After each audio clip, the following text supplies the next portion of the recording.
Okay, in this section, we're going to be looking at limiting beliefs.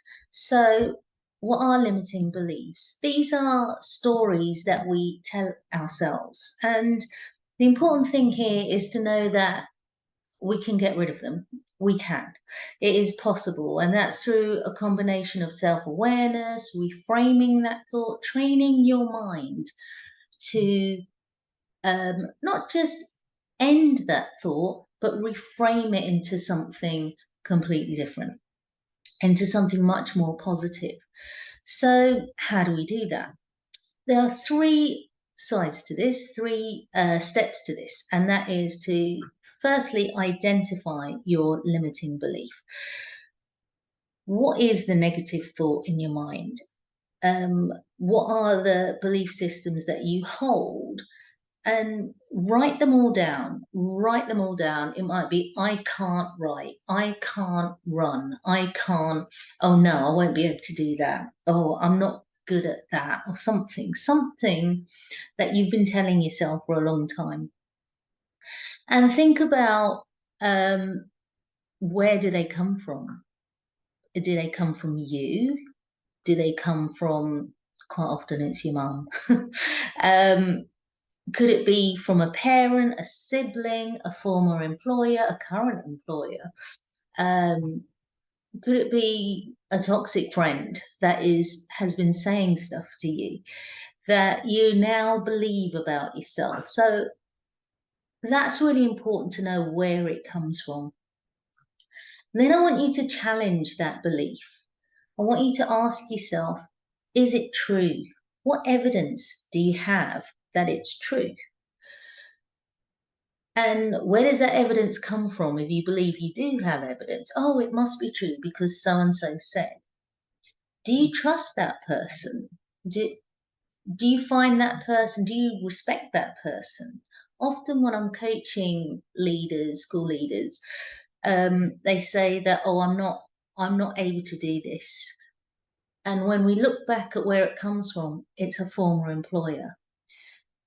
The former employer that they never respected, they never liked, they never trusted.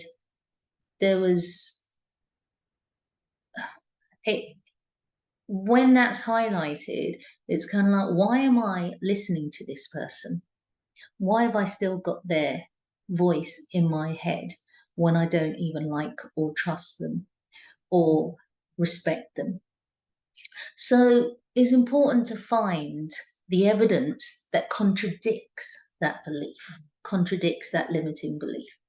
And finally, I want you to reframe your beliefs. So once you've challenged that limiting belief, I want you to turn it around on its head, turn it into something positive, make it into an empowering thought. Focus on what you want rather than what you fear. Okay, so now I'm going to tell you what you need to do in order to go through these steps. I'll share the screen. So you've got this in your handouts, overcome your limiting beliefs. So you can see here, step one, identify the limiting belief. Where does it come from? Have a real think about that. Skip from two to, oh no, there it is.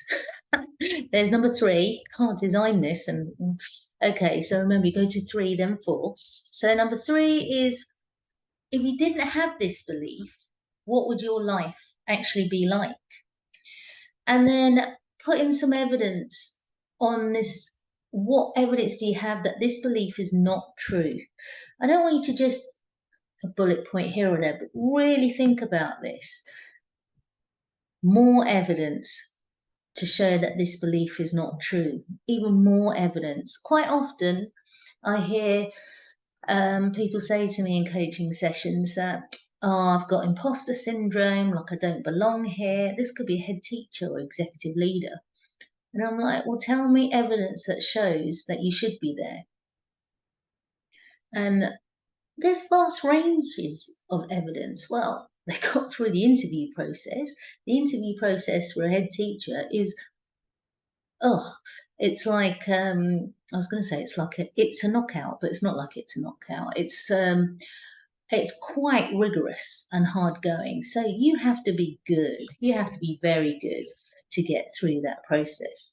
But also, don't forget all the stuff leading up to that, your entire career to lead up to that interview.